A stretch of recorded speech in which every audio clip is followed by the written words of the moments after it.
Okay, now we're going to that next level of balancing equations where we actually have to write the equation. We have to make sure we're writing the words or the formulas correctly so that our sentence makes sense. So we start with the sentence, iron was reacted with oxygen gas to form solid iron 3 oxide. Okay, so we're going to decode as we go. We have iron, okay, and that's Fe, was reacted with, that's my plus, oxygen gas. Right, oxygen gas, I can't just write an O because remember Brinkelhoff, oxygen is diatomic, always wants its twin with it. O2 gas to form, okay, to react or to yield, any of those words could be there, solid iron 3 oxide. Iron 3 oxide. Okay, and that's a solid. Iron 3 plus 3, it's the cation, it goes first. Oxide for oxygen, it has a -2, so I have to crisscross. So all these things that we were putting together, we started with the elements, which are the letters, then we worked on the words last unit, and now we're putting the words into sentences. Now when I check back, I need to make sure I have state symbols everywhere. It told me oxygen was a gas. It told me iron 3 oxide was a solid. It didn't tell me what iron was. So then I have to infer, what would iron typically be?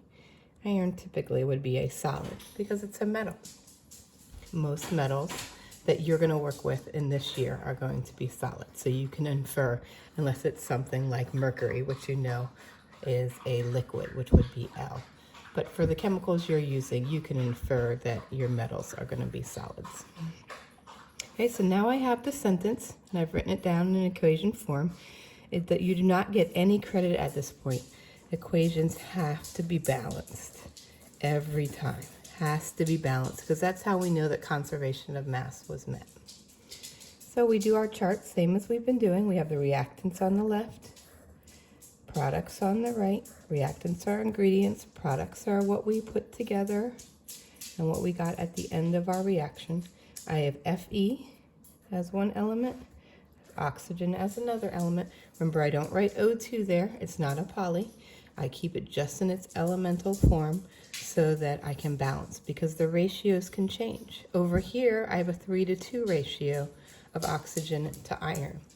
So that ratio has to stay. Remember, never change subscripts. Never change subscripts after you've written the words.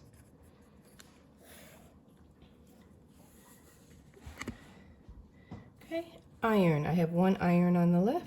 I have 2 oxygens on the left, 2 irons on the right, 3 oxygens on the right. Okay, now I could do top down here, but I'm noticing I got an even odd situation here. So I'm going to use the least common multiple of 2 and 3, which is equal to 6. So I'm going to start with my oxygens in this case. Oxygen here is a 2. I need to make it have the total of 6. I can't change the subscripts. So what can I put here so that I have a total of 6 oxygens? 3 times 2 is 6.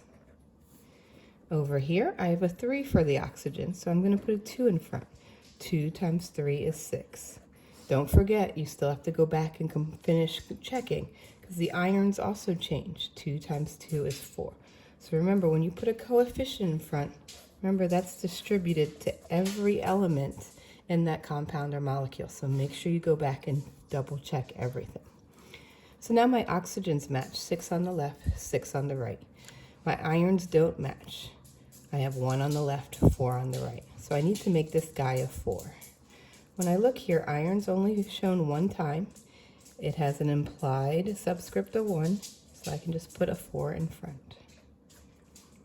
Okay, so now I'm going to double check every single time. It only takes like 30 seconds. It's worth it.